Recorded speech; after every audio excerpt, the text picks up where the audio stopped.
नमस्कार भक्तजनों, आज हम इस वीडियो में सुनेंगे माघ मास महात्म कथा का 19वां अध्याय। तो आइए विघ्नहर्ता श्री गणेश का नाम लेकर इस कथा को सुनते हैं।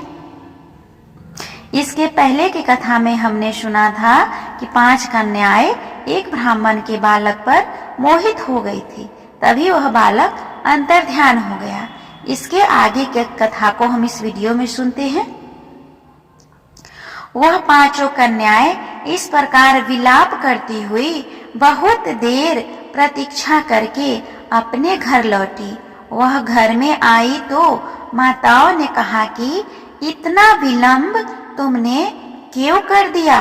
तब कन्याएं ने कहा कि हम किन्नरियों के साथ क्रीड़ा करती हुई सरोवर पर थी और कहने लगी कि आज हम थक गई हैं और जाकर लेट गई। वशिष्ठ जी कहते हैं कि इस प्रकार आशय को छुपाकर वह विरह की मारे पड़ गई। उन्होंने घर में आकर किसी प्रकार की क्रीड़ा नहीं की। वह रात्रि उनको एक युग के समान बीती। सूर्य नारायण के उदय होते ही वह अपने आप को जीवित मानती हुई माताओं की आज्ञा लेकर गौरी पूजन करने वह कन्याएं वहां पर जाने लगी। उसी समय ब्राह्मण भी स्नान करने के लिए सरोवर पर आया। उसके आने पर कन्याओं ने वाह वाह किया, जैसे कमलिनी प्रातः काल सूर्योदय को देखकर कहती है। उसको देखकर उनके नेत्र खुल गए और उस ब्रह्मचारी के पास चली गई। आपस में एक दूसरे का हाथ पकड़कर चारों तरफ से उनको घेर लिया और कहने लगी कि मूर्ख, उस दिन तू भाग गया था, लेकिन आज नहीं भाग सकता। हम लोगों ने तुमको घेर लिया है। ऐसे वचन सुनकर बाहों पास में बंधे हुए ब्राह्मण ने मुस्कुराकर कहा, तुमने जो कुछ कहा सो ठीक ही है, परंतु मैं तो अभी विद्याभ्यास और ब्रह्मचारी हूँ। गुरुदेव में मेरा विद्या अभ्यास पूरा नहीं हुआ है। पंडित को चाहिए कि जिस आश्रम में रहे उसके धर्म का पालन करे। इस आश्रम में मैं विवाह करना धर्म नहीं समझता। अपने व्रत का पालन करके और गुरु के आज्ञा पाकर ही विवाह कर सकता हूँ, उससे पहले नहीं कर सकता। यह बात सुनकर वह कन्याएं इस प्रकार बोली जैसे बैसाख मास में कोयल बोलती है। वह कहने लगी कि धर्म से अर्थ और अर्थ से काम और काम से कर्म के फल का प्रकाश होता है।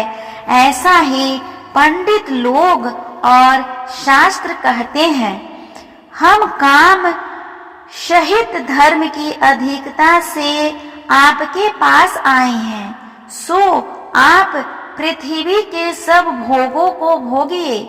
उस ब्राह्मण ने कहा कि तुम्हारा वचन सत्य है, किंतु मैं अपने व्रत को समाप्त करके ही विवाह कर सकता हूँ, पहले नहीं कर सकता।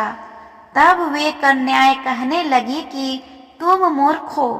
अनोखी औषधि, ब्रह्म बुद्धि, रसायन सिद्धि, अच्छे कुल की सुंदर नारियां तथा मंत्र जिस समय प्राप्त हो तभी ग्रहण कर लेना चाहिए। कार्य को टालना अच्छा नहीं होता।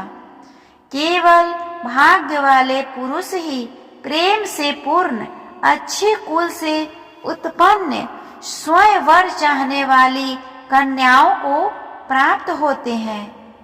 कहाँ हम अनोखी नारियां कहाँ आप तपस्वी बालक, यह बेमेल का मेल मिलाने में विधाता की चतुराई ही है। इस कारण आप हम लोगों के साथ गंधर्व विवाह कर ले। इनके ऐसे वचन सुनकर उस धर्मात्मा ब्राह्मण ने कहा कि व्रती रहकर इस समय विवाह नहीं करूंगा, मैं स्वयंवर की इच्छा नहीं करता।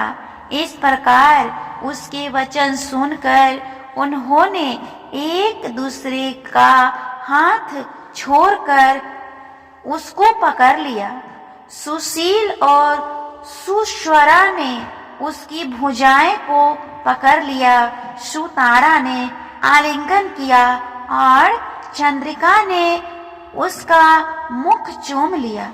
परंतु फिर उसने क्रोधित होकर उनको श्राप दिया कि तुम डायन की तरह मुझसे चिपटी हो, इस कारण पिचासनी हो जाओ।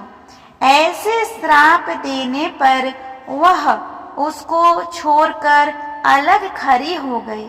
उन्होंने कहा कि हम निरपराधियों को वृथा क्यों श्राप दिया? तुम्हारी इस धर्मज्ञता का धिक्कार है। प्रेम करने वाले से बुराई करने वाले का सुख दोनों लोकों में नष्ट हो जाता है। इसीलिए तुम भी हम लोगों के साथ पिचास हो जाओ। तब वे आपस में क्रोध से उस सरोवर पर पिचासनी हो गए और बस पिचासनी कठिन शब्दों से चिल्लाते हुए अपने कर्मों को भोगने लगे। वशिष्ठ जी कहने लगे कि हे राजन, इस प्रकार वह पिचास उस सरोवर के इधर उधर फिरते रहे। बहुत समय पश्चात मुनियों में श्रेष्ठ लोमश ऋषि पौष शुक्ला चतुर्दशी को उस अच्छोद सरोवर पर स्नान करने के लिए आए। तब क्षुधा से दुखी इन पिचासों ने उनको देखा तो उनकी हत्या करने के लिए गोल बांधकर उनके चारों ओर से घेर लिया। वेद निधि ब्राह्मण भी वहां पर आ गए और उन्होंने लोमस ऋषि को साष्टांग प्रणाम किया। वे पिचास ऋषि के तेज के सामने ठहर न सके और दूर जाकर खड़े हो गए। वेद निधि हाथ जोड़कर लोमस ऋषि से कहने लगे कि भाग्य से ही ऋषियों के दर्शन होते हैं। फिर उन्होंने गंधर्व कन्या और अपने पुत्र का परिचय देकर सब वृत्तांत सुनाया और कहा कि हे मुनिवर, यह सब ही श्राप मोहित होकर आपके सम्मुख खड़े हैं। आज इन बालकों का निस्तार होगा। जैसे सूर्योदय से अंधेरे का नाश हो जाता है। वशिष्ठ जी कहने लगे कि पुत्र के दुख से दुखी हुए वेद निधि ब्राह्मण के ऐसे वचन सुनकर लोमस ऋषि के नेत्रों में जल भर आया और वेद निधि से कहने लगे कि मेरे प्रसाद से बालकों को शीघ्र स्मृति पैदा हो और उनका धर्म कहता हूँ कि जिससे इसका आपस का ज्ञान विलीन हो जाएगा। इस तरह हमने सुना माघ मास महात्म कथा का 19वां अध्याय। यह कथा आप सभी को कैसा लग रहा है प्लीज कमेंट करके बताएं और अगर अच्छा लगे तो कमेंट बॉक्स में हरे कृष्णा लिखना ना भूलें। तब तक के लिए मिलते हैं अब अगले वीडियो में। आप सभी पे भगवान श्री हरि विष्णु और माता लक्ष्मी अपनी कृपा बनाए रखे। ओम नमो भगवते वासुदेवाय नमः।